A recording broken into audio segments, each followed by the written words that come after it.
A Living God. By L.Hearn. From immemorial time the shores of Japan have been swept, at irregular intervals of centuries, by enormous tidal waves caused by earthquakes or by submarine volcanic action.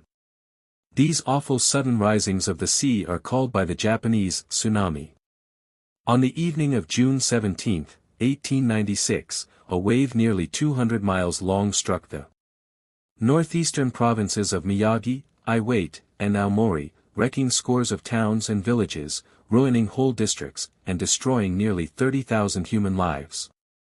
The story of Hamaguchi Gohei is the story of a like calamity which happened long before the era of Meiji, on another part of the Japanese coast.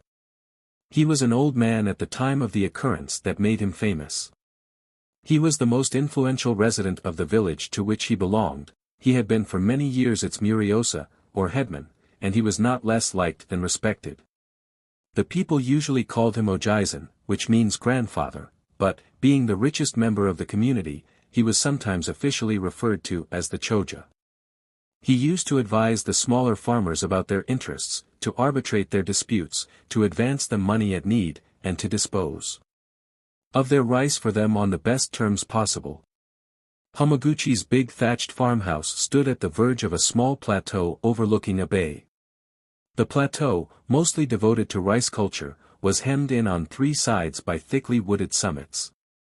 From its outer verge the land sloped down in a huge green concavity, as if scooped out, to the edge of the water, and the whole of this slope, some 3/4 of a mile long, was so terraced as to look, when viewed from the open sea, like an enormous flight of green steps, divided in the center by a narrow white zigzag, a streak of mountain road. 90 thatched dwellings and a Shinto temple, composing the village proper, stood along the curve of the bay, and other houses climbed straggling up the slope for some distance on either side of the narrow road leading to the Choja's home. One autumn evening Hamaguchi Gohei was looking down from the balcony of his house at some preparations for a merrymaking in the village below. There had been a very fine rice crop, and the peasants were going to celebrate their harvest by a dance in the court of the Ujigami. The old man could see the festival banners, nobori, fluttering above the roofs of the solitary street, the strings of paper lanterns festooned between bamboo poles, the decorations of the shrine, and the brightly colored gathering of the young people. He had nobody with him that evening but his little grandson, a lad of 10, the rest of the household having gone early to the village. He would have accompanied them had he not been feeling less strong than usual. The day had been oppressive, and in spite of a rising breeze, there was still in the air that sort of heavy heat which, according to the experience of the Japanese peasant, at certain seasons precedes an earthquake. And presently an earthquake came. It was not strong enough to frighten anybody, but Hamaguchi, who had felt hundreds of shocks in his time, thought it was queer, a long, slow, spongy motion. Probably it was but the after-tremor of some immense seismic action very far away. The house crackled and rocked gently several times, then all became still again. As the quaking ceased Hamaguchi's keen old eyes were anxiously turned toward the village. It often happens that the attention of a person gazing fixedly at a particular spot or object is suddenly diverted by the sense of something not knowingly seen at all, by a mere vague feeling of the unfamiliar in that dim outer circle of unconscious perception which lies beyond the field of clear vision. Thus it chanced that Hamaguchi became aware of something unusual in the offing. He rose to his feet, and looked at the sea. It had darkened quite suddenly, and it was acting strangely. It seemed to be moving against the wind. It was running away from the land. Within a very little time the whole village had noticed the phenomenon. Apparently no one had felt the previous motion of the ground, but all were evidently astounded by the movement of the water. They were running to the beach, and even beyond the beach, to watch it. No such ebb had been witnessed on that coast within the memory of living man. Things never seen before were making apparition, unfamiliar spaces of ribbed sand and reaches of weed-hung rock were left bare even as Hamaguchi gazed. And none of the people below appeared to guess what that monstrous ebb signified. Hamaguchi Gohei himself had never seen such a thing before, but he remembered things told him in his childhood by his father's father, and he knew all the traditions of the coast. He understood what the sea was going to do. Perhaps he thought of the time needed to send a message to the village, or to get the priests of the Buddhist temple on the hill to sound their big bell. But it would take very much longer to tell what he might have thought than it took him to think. He simply called to his grandson, Tada. Quick, very quick. Light me a torch. Taimatsu, or pine torches, are kept in many coast dwellings for use on stormy nights, and also for use at certain Shinto festivals. The child kindled a torch at once, and the old man hurried with it to the fields, where hundreds of rice stacks, representing most of his invested capital, stood awaiting transportation. Approaching those nearest the verge of the slope, he began to apply the torch to them, hurrying from one to another as quickly as his aged limbs could carry him. The sun-dried stalks caught like tinder, the strengthening sea breeze blew the blaze. Landward and presently, rank behind rank, the stacks burst into flame, sending skyward columns of smoke that met and mingled into one enormous cloudy whirl. Tada, astonished and terrified, ran after his grandfather, crying, "O Jisen! Why? O Jisen! Why?" But Hamaguchi did not answer. He had no time to explain, he was thinking only of the 400 lives in peril. For a while the child stared wildly at the blazing rice, then burst into tears, and ran back to the house, feeling sure that his grandfather had gone mad. Hamaguchi went on firing stack after stack, till he had reached the limit of his field, then he threw down his torch, and waited. The acolyte of the hill temple, observing the blaze, set the big bell booming, and the people responded to the double appeal.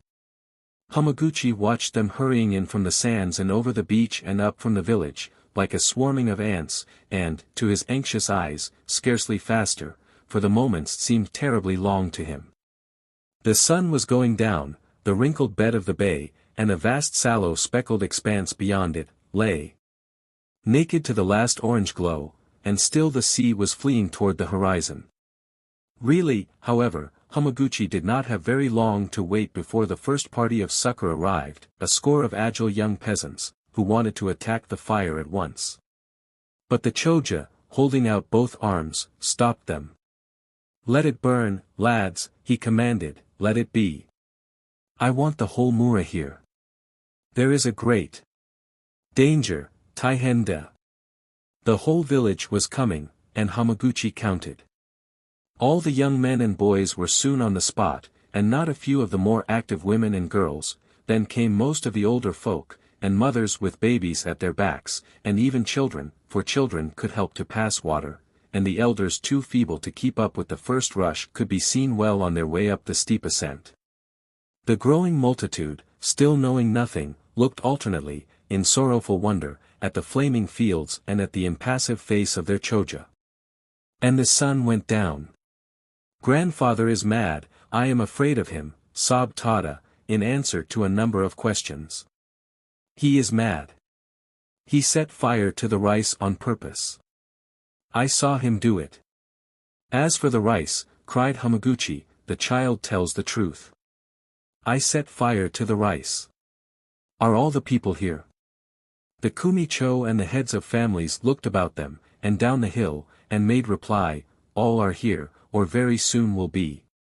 We cannot understand this thing." "Kita," shouted the old man at the top of his voice, pointing to the open. "Say now if I be mad." Through the twilight eastward all looked, and saw at the edge of the dusky horizon a long, lean, dim line like the shadowing of a coast where no coast ever was, a line that thickened as they gazed, that broadened as a coastline broadens to the eyes of one approaching it, yet incomparably more quickly. For that long darkness was the returning sea, towering like a cliff, and coursing more swiftly than the kite flies. "Tsunami!" shrieked the people, and then all shrieks and all sounds and all power to hear. Sounds were annihilated by a nameless shock heavier than any thunder, as the colossal swell smote the shore with a weight that sent a shudder through all the hills, and a foam burst like a blaze of sheet lightning. Then for an instant nothing was visible but a storm of spray rushing up the slope like a cloud, and the people scattered back in panic from the mere menace of it. When they looked again, they saw a white horror of sea raving over the place of their homes. It drew back roaring, and tearing out the bowels of the land as it went. Twice, thrice, 5 times the sea struck and ebbed, but each time with lesser surges, then it returned to its ancient bed and stayed, still raging, as after a typhoon. On the plateau for a time there was no word spoken. All stared speechlessly at the desolation beneath, the ghastliness of hurled rock and naked riven cliff, the bewilderment of scooped-up deep-sea wrack and shingle shot over the empty site of dwelling and temple. The village was not, the greater part of the fields were not, even the terraces had ceased to exist, and of all the homes that had been about the bay there remained nothing recognizable except 2 straw roofs tossing, madly in the offing. The after-terror of the death escaped and the stupefaction of the general loss kept all lips dumb, until the voice of Hamaguchi was heard again. Observing gently, that was why I set fire to the rice. He, their Choja, now stood among them almost as poor as the poorest, for his wealth was gone but he had saved 400 lives by the sacrifice. Little Tada ran to him, and caught his hand, and asked forgiveness for having said naughty things. Whereupon the people woke up to the knowledge of why they were alive, and began to wonder at the simple, unselfish foresight that had saved them, and the headmen prostrated themselves in the dust before Hamaguchi Gohei, and the people after them. Then the old man wept a little, partly because he was happy, and partly because he was aged and weak and had been sorely tried. My house remains, he said, as soon as he could find words, automatically caressing Tada's brown cheeks, and there is room for many.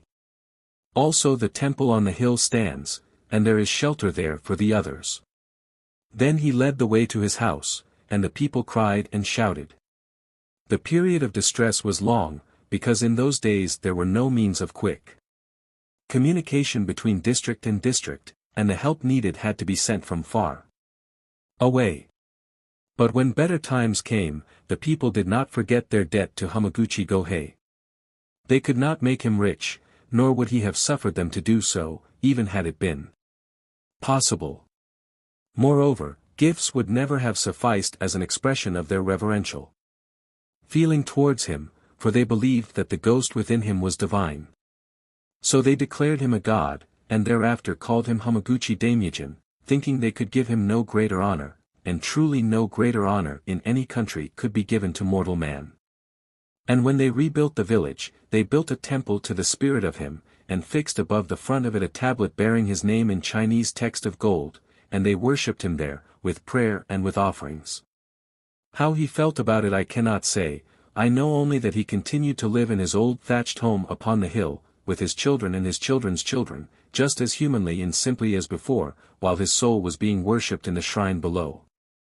100 years and more he has been dead, but his temple, they tell me, still stands, and the people still pray to the ghost of the good old farmer to help them in time of fear or trouble.